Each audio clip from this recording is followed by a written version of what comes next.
Kia ora, welcome. My name's Ren Righteous. Thanks for coming. Thought I'd give a voiceover a quick whirl. This is round one of what should be an excellent series. It's the Gorilla Mods GT2 pack, available now on their Patreon page. And I'm racing with GT Club. I'll put both links in the description for the download in the Discord. We're at Imola, and there was 3 races in the night. This is race 2. We'll go on board for the whole race, as it was a wicked race. Race 1 and race 3, I'd rather not talk about, as I was pretty poor. I'm in the Lamborghini Huracan Evo 2, and alongside the Audi, both cars sort of had quite a definitive pace advantage over the other 5 cars. So my pace all week was actually really good. I was consistently third fastest in practice, but then come race 1 I just run out of talent, and after spinning and serving a drive through, I finished 11th. Race 2 was a reverse top 10 race, and so I'm not that far behind the faster guys who I'd like to have been racing in race 1 if I wasn't shit. These cars are really fun to drive. They don't stop very well, but and they've got quite a lot of on-power understeer, but nice cars to drive in the end. So here we go. I'd been shit at starts all 3 races in the nights, just couldn't really figure it out, just bogging down here on the line. But we get away, and it's not the end of the world, because everyone's going to pile up into turn 1 and still plenty to do. KTM there on my right hand side going into turn 1, I sort of give him a bit of a bump, nothing too serious, and we're all sort of trying to filter out, find our way around, and here we sort of get a bit of a bump from behind from Josh Mitchell and the other Lamborghini. I kind of try to sneak my nose down the inside here, but the KTM must miss a shift here, and I get a really good run and take the pair of them, so that's good. Coming up into the middle section over the top of the hill, on lap 1 here, and then still just trying to take it easy. Don't want to go into the back of anyone. I don't want anyone to go into the back of me. The worst thing in these cars is putting a wheel wide and just washing out, just ending up in the barriers on the other side. That Lamborghini there running wide on the left was Ben Kingston, and he was rapid for the whole night. He was just so much faster than the rest of us. So got Matt Nippers there, who usually commentates the series, but decided to jump in and race. And I'll link his Twitch in the description as well. He does an excellent job of commentating. Sweet. So ending lap 1 here, Dravelmere now in the Brabham gets a really poor run. I think he exited the last corner in 6th gear, which really didn't help him. And so we've gone up a few positions now, which is really good. Started 11th, and I'm already up to 8th. So 3 made, 8 even though I lost one off the line.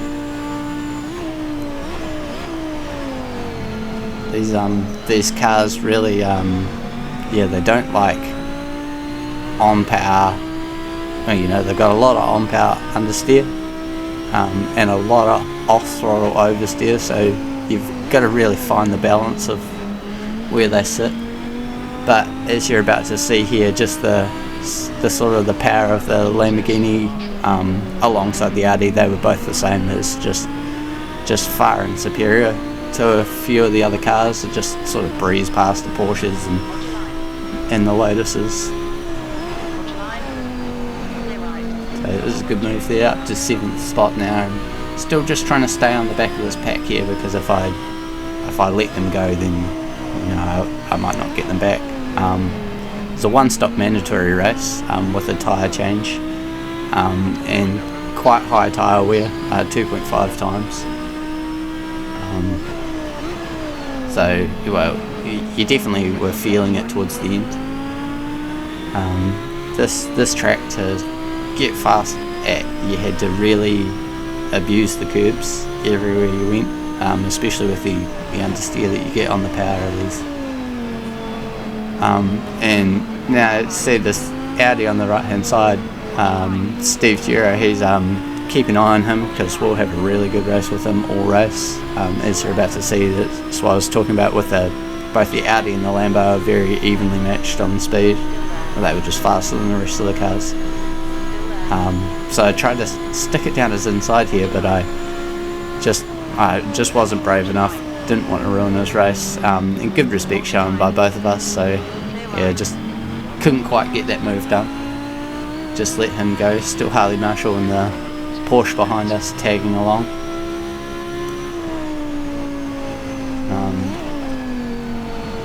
Yeah, we were going well at this point. Still want to just stay on the back of this pack, and I definitely don't want to lose touch with Steve Giro now, because if he can drag me along, or I can stay on pace with him, I know I'll be doing very well. He was fast, or he is fast. He was fast all night too.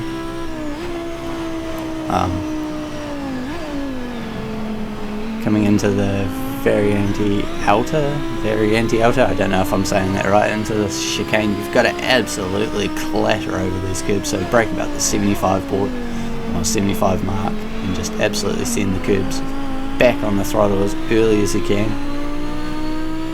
You might have seen the other Lamborghini of Ben Kingston up there getting a bit sideways, and I think up here he goes for a late move, clatters the curbs and can't pull it off, so that's another 2 spots for the price of 1, which is really good. So we're on lap 5 now, is it? Shit, I lost count. I'm really bad at this. Yeah, still going along really nicely. It's all about keeping your nose clean and something like this. It's not necessarily about how fast you can go. We're finally sort of in a little bit of a clear area. Still trying to keep on the back of Steve Giro. I run a little bit wide there out of the first chicane and get my first cut warning, but 7 in 20 minutes is quite a lot of cut warnings. The first 2 cars, they're about 6 seconds up the road, and one of the other RXE drivers, Wilf, I don't know how to say his last name, he was also just incredibly quick, but it turns out later in the race he actually got a drive-through penalty, so we won't see him all race. We will however see the current leader, Kim Weckert, at some point. So this Brabham in front of us now, he started on pole, I believe. I think he finished P10 in the race before, and he's a little bit off pace to the rest of us, but still fast enough, just fast enough to be annoying that you can't just make a move easily. So yeah, he defends to the inside here and I have to go around him, so at this point I'm thinking, oh no, I'm going to lose touch to Steve Giro ahead of us, and I really can't have that happen, so I'm going to dive off into the pits here, and hopefully not get another speeding warning. Alright, good. Yeah, really slow it down. I'm probably 10k an hour slower than I needed to be, so that's alright. Long pit stop in these cars, and we'll actually finally get a look at the cars. I'm sorry I can't change the view around. I'm very new at this video editing. So there's the Lamborghini. It's really nice paint job.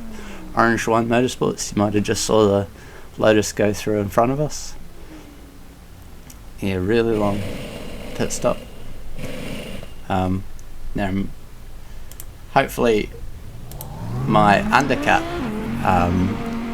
hopefully this undercut works really well. I just had to get my nose, get my head down and just go for it and just churn out the laps, and that's exactly what I did in the end. So I'm glad I came out in fresh air, and I was just able to have a really good outlap and you know, smash through the laps. So Steve Gero, before entering the pits, was probably 2.5, 2.6 seconds ahead of us, and also Kim Werkert, who you'll see later in this, he was about 6 seconds ahead of us. He was sort of struggling a little bit for pace in these cars too, sort of just tagging on the back of the top 5, I would say.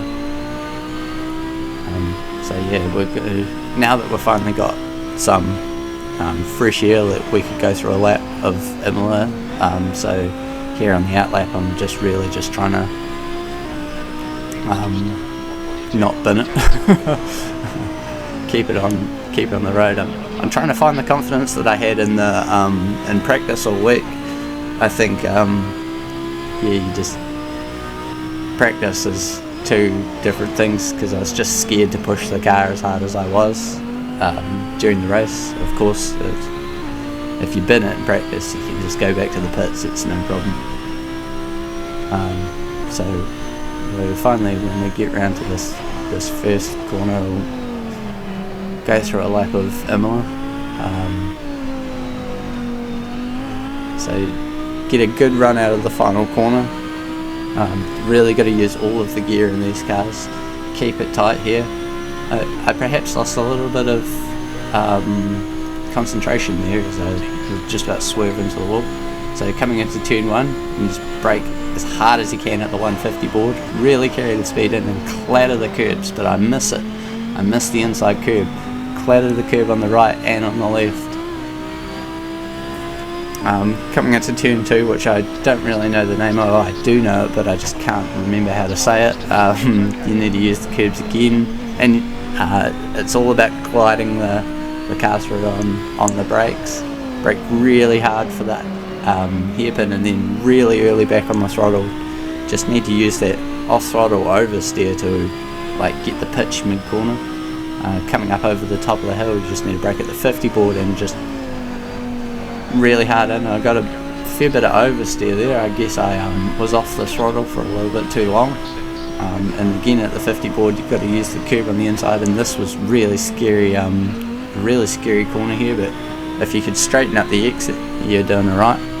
So into the Variante Alta, about the 75 board, and you just need to absolutely send the curbs all the way across, back on the throttle as soon as you can.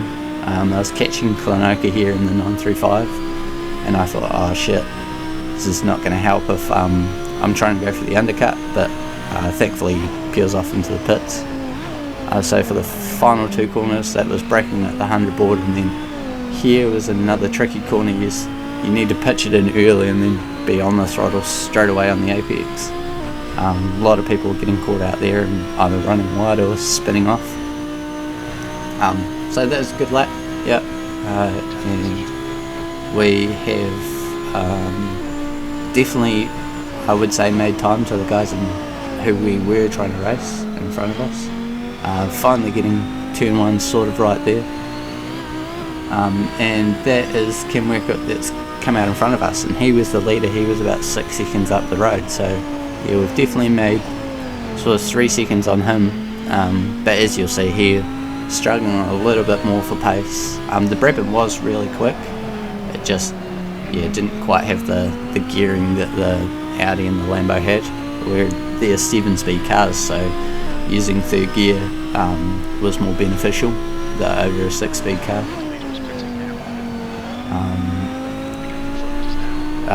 There you might see on the screen Wilf Paduano. Sorry mate.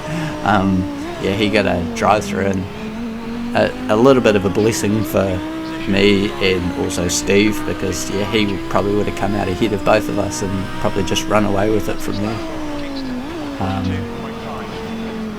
Yeah, so again, just absolute clattering over the curb. Now that I can see Kim Werkert ahead of us, I really put my head down and I was really pushing, sort of getting a little bit of confidence back in the car, but at no point did I get back into the 42s that I was running so comfortably in practice. I could only manage a low 43 all night, even during qualifying, which was quite upsetting. I was quite upset with myself, but you know, that is what it is. And here we can see Steve Gero, he just come out of the pits, and this is really good for me because I didn't quite get the undercut on him, but I definitely made up over 2 seconds on him. But now he's stuck behind Kim Workett, and he'll have the tyre advantage over me, so he yeah, having Kim Workett there really helps me out. So it's just all about now I'm on the back of him, putting him under as much pressure as I can.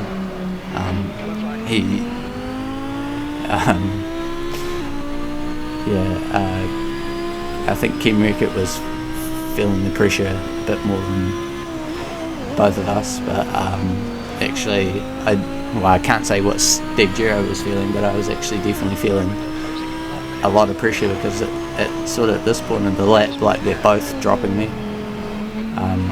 As a lap car pulls off the other side, really good to see in clubs like this is gentlemen driving, people being aware of their surroundings, which is just excellent. So Kim makes a mistake here and clatters the curbs, and then I didn't know whether he was going to go right or left, but thankfully he just gave us the space, and we're actually up into a net podium spot now. Would be P3, but now it's actually P2 thanks to Will's drive-through. And it's just all about holding on to Steve Gero now as he's in net P1, and trying not to let Kim behind us go for a return move. So 5 minutes to go. We're on quite low fuel. My tyres are a little bit older than the guys in front of us and behind us, but not a huge difference. You only really feel it sort of towards the later stages of the stint, and now that the fuel in the car's wearing down, it becomes a little bit easier to drive, which is good. So I sort of just take the middle of the road here just to cover off Kim as much as I can, and you're about to see the difference in acceleration between the two cars as I sort of just drop him a couple of tenths on exit. I was actually really worried here because Steve was driving really well, and he wasn't really coming back to me, even though I was running very consistent laps within sort of a tenth or two of my time. So I knew more had to have been done, so I really started to push really hard.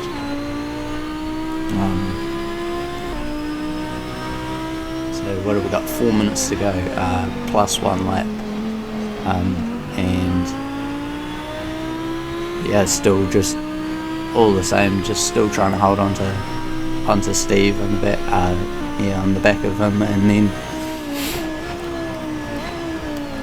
I think the main thing going through my mind at this point was just don't put a wheel wide, just don't put a wheel wide, and that really fucks with your mentality of lap times, because you have to be on the ragged edge to go fast, and if you haven't got that confidence to go that fast, you won't get it, simply. I think this lap here was I made a bit of a mistake. I had a really good first sector,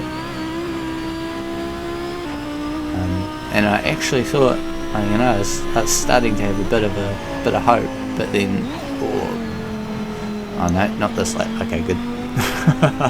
Sorry, excuse me, forget that. It's all just very similar. I can't quite see who that is in 4th place coming up behind us. Oh, it's Dravelmere, you're right, and the other Brabham, he was also really quick. And he was sort of catching on the back of on the back of us, but he had to go through Kim Workett first, and Steve Gero, my pace was strong enough that we were sort of dropping Kim quite convincingly, so that's good. Another lap car off to the right here, which is got a little bit distracted and didn't really get the line right into the very anti-alto, which is a shame. So I'm not really making any gains at this point, and I'm starting to run out of time. And obviously the more the time ticks down, the more the pressure piles on. Definitely on both of us, but I think Steve was feeling very comfortable at this point.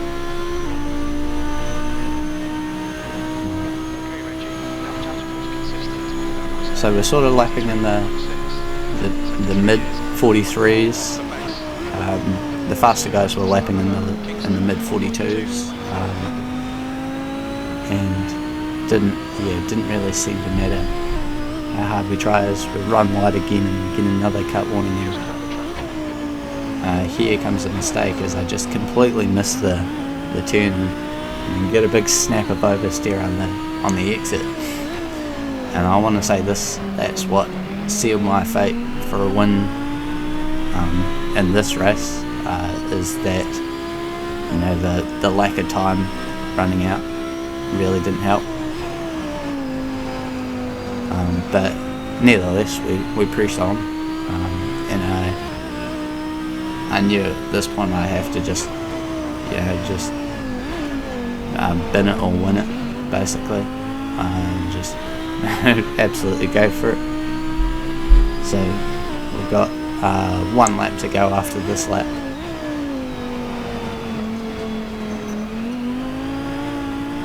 I think Ben Kingston, who had that crash earlier, he's quite a bit off the pace, so it's sort of just us top four that really, that's really up the road. So I knew that if I did spin it, I will be okay probably to come out in fourth.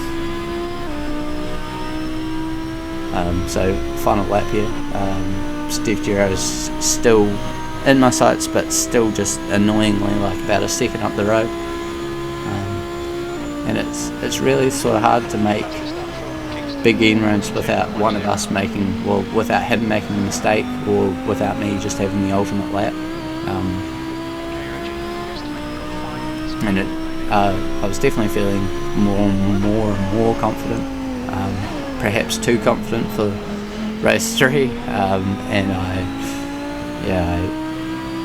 had a bit of an incident, or a couple of incidents I would say. So yeah, you won't be seeing any footage of that race. Steve's sort of still dropping me here, even though I'm going on the Delta. So he must have been having an excellent lap. But as we come through this middle sector, I really get it good. I really hook it up. Just turning in early, just confidence, carrying the speed, making 3/10, and I really put it on the back of him here. And so I knew if I've got to have a good chicane here, which I do, sort of missing the apex a little bit and running a little bit wide, but still getting a good enough exit that I was close. Just unfortunately I wasn't quite close enough, so I knew I had to do something here, so I shoot it to the inside and sort of outbreak myself a little bit, just to try to scare him off the line, scare him off the track a little bit, but unfortunately it wasn't enough, wasn't to be. So Steve Giro P1, myself P2. What an excellent race it was. Next week we've got Red Bull Ring, and probably the Audi and the Lambo will be strong again, but hopefully we'll work harder on a bit of balanced performance for both cars. As Kim goes flying off the even there. Thanks for watching. If you do watch, guys, please like and subscribe and comment. You don't have to, of course. I don't really do this for fame or any of that. I just sort of just do it as a something to watch later. Thanks very much. See you later.